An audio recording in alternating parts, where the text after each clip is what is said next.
Sunpost News. Please subscribe for more and more political and all news updates. నమస్కారం. ఈ ఛానల్ని like చేయండి, మీ వ్యూస్ని comments రూపంలో తెలియజేసి సబ్స్క్రైబ్ చేసి మీ యొక్క స్నేహితులకు కూడా ఫార్వర్డ్ చేయాల్సిందిగా కోరుతున్నా. ఈరోజు ఈనాడు వారు మామూలుగా హంతకులు పాలకులుగా ఉండకూడదు అని చెప్పనని వివేకానంద రెడ్డి గారి యొక్క కుమార్తె నర్రెడ్డి సునీతారెడ్డి గారు చెప్పినటువంటిది ఒక బ్యానర్ హెడ్డింగ్ కింద తీసుకున్నారు. ఆల్మోస్ట్ మనందరికీ తెలుసు, 5 సంవత్సరాల పైన అయిపోయింది వివేకానంద రెడ్డి గారి యొక్క హత్య జరిగి. ఆ రోజున వివేకానంద రెడ్డి గారి యొక్క హత్య జరిగినటువంటి రోజున నారా చంద్రబాబు నాయుడు గారు ముఖ్యమంత్రిగా అధికారంలో ఉన్న మాట కూడా మనందరికీ తెలిసినటువంటిది. అయితే ఇవాటి రోజున సునీతారెడ్డి గారు కొన్ని క్వశ్చన్లు వేస్తూ ఉన్నారు. అది ఎవరికి వేస్తున్నారు, ఆ క్వశ్చన్స్లో కొన్ని సమాధానాలు ఎవరిని అడుగుతున్నారో కూడా కొంతవరకు కూడా మనకు ఒక క్లారిటీ లేకుండా ఉంది. ఒకటి, మా అన్న పార్టీకి ఓటు వేయొద్దు అంటున్నారు. అసలు ఫస్ట్ ఈ హత్యకి వాళ్ళ అన్నగారికి, ఆయనకు ప్రభుత్వానికి, ఆయన పార్టీకి ఏంటి సంబంధం అనేది ఇవాళ ఆమె చెప్పకపోయినా ప్రజలకి అర్థమవుతున్నది ఏంటంటే, అసలు దీన్ని రాజకీయ రంగు పులుముతున్నారా, ఆమె ఆల్రెడీ పులిమేశారు అనేటువంటిది కూడా తెలిసిపోతుంది. చివరిలో ఆమె ఏం చెప్పారో చూస్తే మనకు పూర్తిగా ఇంకా అర్థమవుతుంది. రెండవది, చంద్రబాబు నాయుడు గారు ఆ రోజు ఈ హత్య జరిగిన తర్వాత ఆయన మీడియాలో మాట్లాడినటువంటి వాటిని కనుక మనం చూసినట్లయితే, ఆ రోజున ఆయన చూపించినటువంటి వేలు వీరి యొక్క కుటుంబం మీదకే అనేటువంటిది కూడా చెప్పేటట్టుగా అనిపిస్తుంది. తర్వాతన రాష్ట్ర ప్రజలకు వివేకా కుమార్తె నర్రెడ్డి సునీత పిలుపు అని చెప్పనని జగన్ గారి యొక్క ఓటు వేయొద్దు అనేటువంటిది, ఈ రకమైనటువంటి ప్రచారం మీడియాలో ఎంత మటుకు కరెక్టు అనేటువంటిది కూడా ఒకసారి చూసుకోవాలి. సొంత చెల్లిని జగన్ వంచారు. ఇప్పుడు చెల్లెళ్ళని వంచటాలు, లేకపోతే తమ్ముళ్ళని ఇచ్చేయటాలు అనేటువంటిది ఈ రాజకీయ పార్టీలకి ప్రభుత్వానికి ఎటువంటి సంబంధం? ఒక రకమైన చంద్రబాబు నాయుడు గారి యొక్క కుటుంబాన్ని, లేకపోతే ఆయన చేసినటువంటి వెన్నుపోట్లని, వీటి గురించి రాష్ట్ర ప్రజలు మాట్లాడుతున్నారు. కానీ అది డైరెక్ట్గా జరిగినటువంటిది మనం అందరం చూసాం. ఎన్టీ రామారావు గారి దగ్గర నుంచి అధికారాన్ని ఆయన లాక్కున్నారు.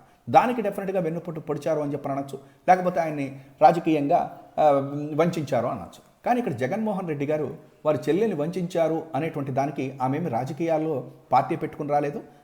ఆ రోజున జగన్మోహన్ రెడ్డి గారు ఇంకా ఆమె కూడా ఉన్నారు, అందులో అనుమానం ఏమీ అక్కర్లేదు. అటువంటి పరిస్థితుల్లో వారి యొక్క తండ్రి గారి యొక్క పార్టీని, లేదా వాళ్ళ యొక్క కుటుంబాన్ని ఆ రోజున ఉన్నటువంటి కేంద్ర ప్రభుత్వమో, లేకపోతే ఆ రోజున కాంగ్రెస్ పార్టీనో, లేకపోతే చంద్రబాబు నాయుడు గారు అవమానించారు, మమ్మల్ని ఇంత దారుణంగా ఇబ్బందులు పెడుతున్నారు అని చెప్పిన వారు ఆ రోజున రోడ్ల మీదకి వచ్చారే తప్ప వేరేగా కాదు. కాబట్టి వంచటం అనేటువంటిది, వాళ్ళ చెల్లిని వంచారు లేకపోతే అనేటువంటిది రాజకీయంగా ఎటువంటి సంబంధం లేనటువంటి విషయం. తర్వాతన విలువలు, విశ్వసనీయత మాటలు ఏమయ్యాయి అని అడుగుతున్నారు. విలువలు, విశ్వసనీయత అనేటువంటిది తప్పనిసరిగా ఒక రాజకీయ పార్టీ లేదా ప్రభుత్వం ప్రజలకి ఏం చేసింది అనేటువంటిదే తప్ప, లేదా వాళ్ళ కుటుంబానికి ఆస్తులు బాగా సంపాదించి పెట్టారు, లేదా వాళ్ళ కుటుంబాలకి కొన్ని కంపెనీలను లేకపోతే డబ్బుకు ఇచ్చేశారు అనేటువంటి తాటితోటి విలువలు, విశ్వసనీయత అని కొలమానం కాదు. వారు చేసినటువంటి అభివృద్ధి ఏంటి, వాళ్ళ పథకాలు ఏంటి, ఆ పథకాలు ప్రజలకు వెళ్ళినాయా లేదా అనేటువంటిదే, లేదా వాళ్ళు ఇచ్చినటువంటి మేనిఫెస్టోకి వాళ్ళు విశ్వసనీయత చూపించారా లేదా, విలువలు ఉన్నట్టుగానే వాళ్ళు చెప్పిన మాట మీద నిలబడ్డారా అని చూస్తారే తప్ప, వారి కుటుంబీకులు ఎంత సంపాదించేటట్టుగా చేశారు, లేకపోతే వారికి ఏం చేశారు అనేటువంటిది రాజకీయాలలో సంబంధం లేదు విలువలు, విశ్వసనీయతకి. నెక్స్ట్, మా నాన్న హత్య జరిగి 5 ఏళ్లైనా దర్యాప్తు పూర్తి కాదా అని చెప్పని అడిగారు. అసలు దర్యాప్తు పూర్తి కాదా అని ఎవరిని అడుగుతున్నారా? ఆమె చంద్రబాబు గారిని అడుగుతున్నారా, లేకపోతే నరేంద్ర మోడీ గారిని అడుగుతున్నారా, జగన్మోహన్ రెడ్డి గారిని అడుగుతున్నారా, లేకపోతే విచారణ సంస్థలను అడుగుతున్నారా? ఎవరిని అడుగుతున్నారు అనేది మనకు అర్థం కాదు. ఎందుకని నేను చెప్పంటే, వాళ్ళ జగన్మోహన్ రెడ్డి గారు ఆ రోజున వారి యొక్క చిన్నాన్న వివేకానంద రెడ్డి గారు చనిపోగానే సిబిఐ దర్యాప్తు కావాలి అని అడిగారు.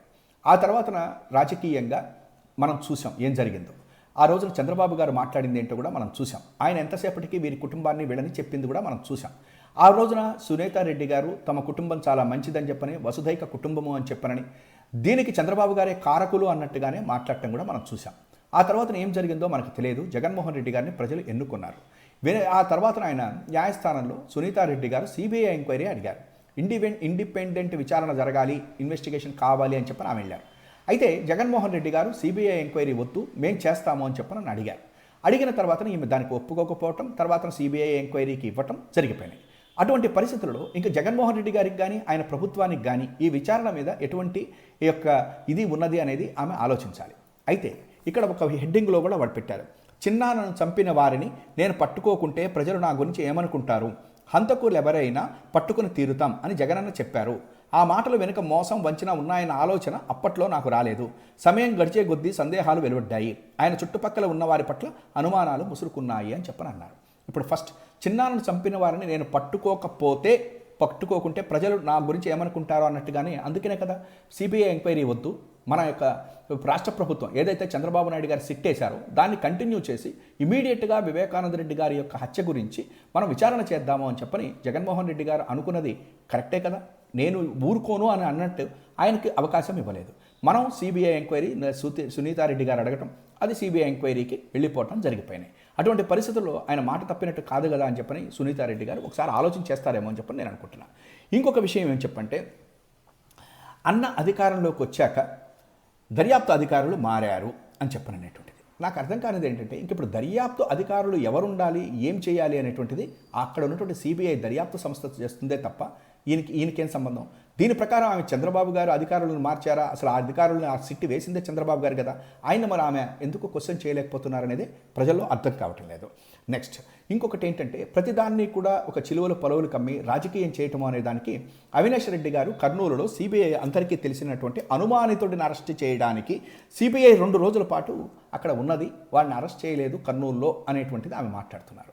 నాకు చాలా ఆశ్చర్యం ఏంటంటే, ఇవాళ రోజున కర్నూలులో సిబిఐ ఎవరిని అరెస్ట్ చేస్తుందో లేదో, అరెస్ట్ చేయలేదు అనేటువంటిది మీడియాను చూసుకుని, లేకపోతే మీకున్నటువంటి కొంత ఇన్ఫర్మేషన్ తోటి మీరు మాట్లాడినట్టుగా ఉంది. కానీ మీరే విచారణ సంస్థలు గురించి వాళ్ళు చేయలేదు చేశారు అనేటువంటిది మీరు నేను చెప్తే చేయరు. ఎందుకంటే విచారణ సంస్థ వారికి ఉన్నటువంటి ఇది ప్రకారం వాళ్ళు వెళ్తారు అనేటువంటిది నాకున్నటువంటి అభిప్రాయం. నెక్స్ట్, ఈమె ఎందుకు మీరు ఈ పనులు చేస్తున్నారు అనేటంటే, వ్యవస్థపై నమ్మకం కలిగించడానికే పోరాటం చేస్తున్నాను అన్నారు. అదేంటి, న్యాయం కోసం 5 ఏళ్లుగా పోరాడుతున్నాను, నాకు న్యాయం జరిగితే అన్యాయంపై పోరాడే ఎంతో మందికి ఆశ వస్తుంది, అది అంతిమంగా సమాజాన్ని మారుస్తుందన్నదే నా అభిప్రాయం. ఆశ లేకపోవడం వల్లే చాలామంది పోరాటం చేయడం లేదు. ఆ ఆశను తిరిగి తేవాలనేదే నా లక్ష్యం. హంతకులను పట్టించి వ్యవస్థ పట్ల ప్రజల్లో నమ్మకం కలిగించాలనేదే నా ఉద్దేశం అని. ఒకటి నిజం, వివేకానంద రెడ్డి గారైనా ఎవరైనా సరే వారి యొక్క హత్య జరిగిన తర్వాత తప్పనిసరిగా న్యాయం జరగాలి అనేటువంటి కోరుకోవటంలో తప్పెక్కడా లేదు. కాకపోతే ఈమె 5 ఏళ్లుగా పోరాడుతున్నాను అన్నారు. ఎవరి మీద పోరాడుతున్నారు మీరు 5 ఏళ్లుగా? సిబిఐ కదా ఎంక్వైరీ చేస్తుంది, మరి వాళ్ళ మీద ఏమన్నా మీరు పోరాడుతున్నారా అంటే నేను నెక్స్ట్ మాట్లాడే దాంట్లో మనకి కొంత అర్థమవుతుంది. రెండోది, ఈమె అంతిమంగా సమాజాన్ని మార్చాలి అని చెప్పనంటే, సమాజాన్ని మార్చడానికి మరి మీరు ఈ ప్రెస్ మీట్లు పెట్టి లేకపోతే ఇవన్నీ చేయటం వల్ల సమాజంలోకి మీరు ఏమని చెప్పదలుచుకున్నారు అనేటువంటిది కూడా నెక్స్ట్ నేను మాట్లాడతాను. చూడండి, ఈమె విలేకరులు కొన్ని క్వశ్చన్స్ అడిగారు. ఆ క్వశ్చన్స్కి ఆమె ఇచ్చినటువంటి సమాధానాలు, మొదటిది, సిబిఐ అనేటువంటి వ్యవస్థ మీద ఈమెకి ఉన్నటువంటి అభిప్రాయం ఏంటి అనేటువంటిది చూడండి. విలేకరు అడిగింది, దర్యాప్తు అధికారి రామ్ సింగ్ మారిన తర్వాత ఏమైనా మార్పులు వచ్చాయా? సిబిఐ ఓ వ్యవస్థ, ఈమె చెప్పింది. అక్కడ ఏ ఒక్కరూ సొంతంగా వ్యవహరించరు. ప్రతి అధికారికి కింద పైన అధికారులు ఉంటారు. పైనుంచి ఆదేశాలు లేకుండా కింద ఎవ్వరూ ముందడుగు వేయరు. ఎవరిపైన ఆధారపడకపోవడమే సిబిఐకున్న సానుకూలత అని ఆమె చెప్పారు. అంటే రామ్ సింగ్ గారి గురించి క్వశ్చన్ వేస్తే, రామ్ సింగ్ గారు అనేటువంటి ఆయన బ్రహ్మాండమైనటువంటి అధికారి అన్నట్టుగా, ఎవరి మీద ఆధారపడరన్నట్టుగా, సిబిఐ అనేటువంటిది తను ఎవరి మీద ఒత్తిళ్లకు లోను కాకుండా ఉండేటువంటి ఒక వ్యవస్థ అని ఆమె సమాధానం చెప్పారు. మనం నెక్స్ట్ డే వెంటనే విలేకరు అడిగారు, చిన్న మద్యం కేసుల్లోనే నోటీసులు ఇచ్చి దూకుడుగా వ్యవహరిస్తోంది, కానీ ఇంత పెద్ద కేసుకు 5 ఏళ్లైనా పూర్తి చేయకపోవడం పట్ల మీకు అనుమానం ఏమైనా ఉందా అని అడిగారు. వెంటనే ఆమె ఏమన్నారు తెలిసిన, ఖచ్చితంగా సిబిఐ పైన ఒత్తిడి ఉంది అన్నారు. దీన్ని బట్టి ఆమె ఒక డాక్టర్, నేనేమి ఆమెను ఇచ్చాను, ఐ రెస్పెక్ట్ హర్. కానీ పైన ఏమని చెప్పారు మీరు, అది ఒక స్వతంత్ర వ్యవస్థ, ఎవరి మీద ఒత్తిడి ఉండదు, వారు అధికారుల మీద ఇది ఉండదు అని మీరు చెప్పి, ఇక్కడ వెంటనే ఇప్పుడు మీరు ఇచ్చిన క్వశ్చన్కి ఆన్సర్ ఏంటి, ఖచ్చితంగా సిబిఐ పైన ఒత్తిడి ఉంది. మరోవైపు ఏపీ వార్తలు జాతీయ మీడియాలో ఎంతవరకు వస్తున్నాయో మీరు ఒకసారి గమనించండి. ఈరోజు విలేకరుల సమావేశానికి ఎన్ని జాతీయ మీడియా సంస్థలు వచ్చాయి, దీన్ని బట్టి జాతీయ మీడియాపై ఎంత ప్రభావం ఉందో మీరే అర్థం చేసుకోవచ్చు అనుకుంటూ ఆమె మాట్లాడారు. ఇక్కడ 2 విషయాలు, ఒకటి సిబిఐ మీద ఒత్తిడి ఉంది అంటున్నారు, ఎవరి ఒత్తిడి ఉంది అని మీరు చెప్పలేకపోతున్నారు. రెండోది, అసలు మీడియా సంస్థలు మీరు పెట్టిన ప్రెస్ మీట్కి రావడానికి ఈ కేసుకి సంబంధం ఏంటో నాకు తెలియట్లేదు. ఎందుకంటే జాతీయ మీడియా వచ్చినా జాతీయ మీడియా రాకపోయినా మీ యొక్క లోకల్ మీడియా మిమ్మల్ని బ్యానర్ హెడ్డింగ్లు వేసినా విచారణ చేయాల్సింది సిబిఐ విచారణ సంస్థ. అది కరెక్టా కాదా, లేకపోతే దాంట్లో లీగాలిటీ ఎంత అనేటువంటిది నిర్ణయించవలసింది న్యాయ వ్యవస్థ. అందులో దోషులు ఎవరు, ఆ దోషులు ఎవరు, వారికి ఏమి చేయాలి అనేటువంటిది నిర్ణయించాల్సింది న్యాయ వ్యవస్థ. అటువంటి పరిస్థితుల్లో ఒకటి, మీకు మీరే కాంట్రడిక్టరీ స్టేట్మెంట్, సిబిఐ పైన ఏమన్నా ఒక వ్యవస్థ వారి మీద ఒత్తిడి ఉండదు, రెండోది ఏమన్నా ఒత్తిడి ఉంటుంది, జాతీయ మీడియా ఎందుకు రావట్లేదు, ఇప్పుడు ఈ మీడియా మీకు ఎందుకు ఇంత కవరేజ్ ఇస్తుందో మీరు సమాధానం చెప్పాల్సి వస్తుంది ప్రజలకి. నెక్స్ట్ ఇంకొక విషయం, ఇవాటి రోజున ఆమె చెప్పినటువంటి దాంట్లో జగన్మోహన్ రెడ్డి గారి గురించి జగన్ను ఓడించకపోతే ఇలాంటి దురాగతాలే జరుగుతాయని చెబుతున్నారు. మీరే రాజకీయాల్లోకి వచ్చి ప్రత్యక్ష పోరాటం ఎందుకు మొదలు పెట్టకూడదు అని అడుగుతున్నారు. ఇప్పటి వరకు నా పోరాటం న్యాయం కోసం మాత్రమే. న్యాయం జరిగితేనే సమాజం మెరుగుపడుతుందని నేను భావిస్తున్నా. అందుకోసం ప్రజల్లోకి పోవాల్సి వస్తే వెళ్తా. ఏం చేయాలి, ఎలా చేయాలన్న దానిపై ఇంకా స్పష్టత లేదు. అయితే నా కుటుంబ సభ్యుల కంటే ప్రజల నుంచే ఎక్కువ ఆదరణ లభిస్తోంది అని అడుగుతున్నారు. అసలు జగన్మోహన్ రెడ్డి గారి యొక్క ప్రభుత్వానికి, అంటే ఒక ప్రభుత్వానికి, ఒక విచారణ సంస్థకి, కేంద్ర విచారణ సంస్థకి మీరు ప్రజల్లోకి వెళ్తాను అనటం దానికి ప్రజలకి ఏమీ అర్థం కావట్లేదు. ఎందుకంటే మీరు న్యాయ పోరాటం చేస్తాను అని చెప్పనన్నారు, ఇప్పుడు ఏమైనా ప్రజల్లోకి వస్తాను అంటున్నారు. ఒకవేళ మీరు ప్రజల్లోకి వచ్చి మీరు ఏదైనా పోటీ చేయదలుచుకుంటే చేసుకోవటంలో తప్పేమీ లేదు. కానీ ఈ కేసును అడ్డం పెట్టుకుని వచ్చి మాట్లాడి నాకు న్యాయం కావాలి అంటే న్యాయం చేయవలసింది న్యాయస్థానాలు, విచారణ సంస్థలు విచారణ చేశాక జరుగుతుంది తప్ప మీరు ప్రజల్లోకి వచ్చి మీరు పోటీ చేసి, లేకపోతే మీరు ప్రజలందరికీ కూడా ఈ రకమైనటువంటివి ఇచ్చి, మీడియాను కూడా మీరు శంకించి, జాతీయ మీడియా సరిగ్గా రావట్లేదు, లోకల్ మీడియా నాకు బ్రహ్మాండంగా ఇస్తుంది, ఏనాడు బ్యానర్ హెడ్డింగ్లు పెడుతున్నారని చెప్పుకుంటే ఇవన్నిటికీ కూడా వివేకానంద రెడ్డి గారి హత్యకి పరిష్కార మార్గం కాదు అనేటువంటిది మీకు తెలుసు. తర్వాత మీరు ఇంకో కొన్ని లేస్ చేశారు. ఇవాళ రోజున వివేకానంద రెడ్డి గారి యొక్క ఎమ్మెల్సీ ఎలక్షన్ గురించి కానీ, వివేకానంద రెడ్డి గారి యొక్క ఎంపీ సీట్ గురించి కానీ ఇవన్నీ కూడా మీరు రైట్ చేస్తున్నారు. ఇవన్నీ కూడా మీరు ఆ రోజున ఎప్పుడు చెప్పాల. 2017లో వివేకానంద రెడ్డి గారికి ఎమ్మెల్సీ సీట్ ఇచ్చినటువంటిది ఆయన జగన్మోహన్ రెడ్డి గారే. ఓడించినటువంటి పార్టీ తెలుగుదేశం పార్టీ. అంటే తెలుగుదేశం పార్టీలో ఉన్నటువంటి వాళ్ళు మెజారిటీ లేకపోయినా ఆ రోజున మనకందరికీ గుర్తు, గోవాకో ఎక్కడికో ఒక ఫ్లైట్ అరేంజ్ చేసి ఈ జడ్పీటీసీలు ఎంపీటీసీలను ఎత్తుకుని వెళ్ళిపోవటం కూడా నాకు తెలుసు. అవన్నీ మనం చూసాం పేపర్లలో. వాళ్ళందరూ ఎత్తుకుపోయి వివేకానంద రెడ్డి గారిని ఓడిస్తే, తనని ఓడించడానికి, విజయమ్మ గారిని ఓడించడానికి ఆయన వ్యతిరేకంగా నిలబడినప్పుడు కూడా చిన్న అన్న అని పార్టీలో చేర్చుకున్నటువంటి అతను సరైనటువంటి సంస్కారం ఉందని అనుకోవాలా, లేదా సంస్కారం ఉన్నది కాబట్టి జగన్మోహన్ రెడ్డి గారు 2017లో ఆయనకు మళ్ళా వాళ్ళ చిన్న అన్న కుటుంబము అనుకుని ఆయనకు ఎమ్మెల్సీ సీట్ ఇచ్చారు. ఓడించింది ఎవరు? చంద్రబాబు గారు ఓడించారు. అందువల్ల మీరు జగన్ గారిని ఓడించండి అంటే ఈ కేసుకి పరిష్కారం కాదు. జగన్ గారిని ఓడించండి, నేను ప్రజల్లోకి వస్తాను, చంద్రబాబు గారికి సపోర్ట్ చేస్తాను, లేకపోతే ఆ పార్టీ మంచిది బాబు గారికి అని చెప్పనంటే మాత్రం డెఫినెట్గా ప్రజలు మిమ్మల్ని హర్షించరు అని చెప్తున్నా. ఈ మాట నేను చంద్రబాబు గారు ఇవన్నీ నేను అనటానికి చివరిది ఎందరికో ధన్యవాదాలు ఇక్కడ నేను చెప్తున్నది. ఆమె ఈ 5 ఏళ్లలో నాకు సహాయం చేసిన వారందరికీ హృదయపూర్వక ధన్యవాదాలు, నైతికంగా ధైర్యం చెప్పిన వారందరికీ కృతజ్ఞతలు, 5 ఏళ్లుగా మద్దతుగా నిలిచిన media, AP, Telangana, CBI police అధికారులకు, నాయకులకు ధన్యవాదాలు తెలుపుకుంటున్నా. పులివెందుల, కడప, విజయవాడ, హైదరాబాద్, ఢిల్లీలో న్యాయవాదులు ఎంతో అండగా నిలిచారు.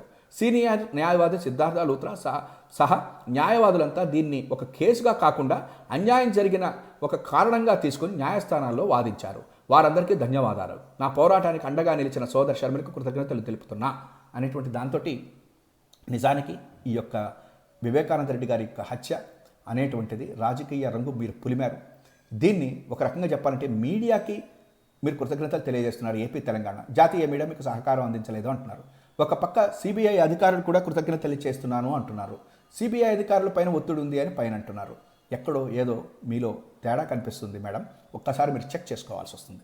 ఇంకోటి కూడా ఏమంటే, మీరు న్యాయస్థానాల్లో సిద్ధార్థ లూత్రా గారు is a senior advocate, respectable senior advocate ఆయనైనా ఎవరైనా కూడా వారి దగ్గరికి ఏ క్లయింట్ వెళ్ళినా ఆ కేసును వాదిస్తారు. దాని న్యాయమా అన్యాయమా అనేది తేల్చాల్సింది మాత్రం న్యాయస్థానం.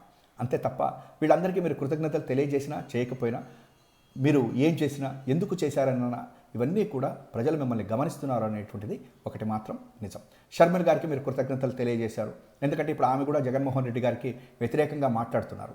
కాబట్టి వాళ్ళ చంద్రబాబు గారైనా, ఇంకొక మహాసేన రాజేష్ గారైనా, రఘురామ కృష్ణరాజు గారి గురించి అయినా, లేకపోతే జడా శ్రావణ్ గారికైనా, వీళ్ళందరికీ, మన ఈనాడు పేపర్కైనా, ఇంకొక ఆంధ్రజ్యోతి పేపర్కైనా, వీటన్నిటికీ మీరు కృతజ్ఞతలు తెలియజేస్తున్నారు అంటే మీరు న్యాయం కోసం వివేకానంద రెడ్డి గారి హత్య ఎవరు చేశారు అనేటువంటి దాని మీద కంటే కూడా వీళ్ళందరితోటి ఒక పొలిటికల్ మైలేజ్ కోసం మీరు చేస్తున్నారేమో అని ప్రజల్లో అభిప్రాయం అయితే వచ్చేసింది మేడం. మీరు అదొక్కసారి చెక్ చేసుకోండి.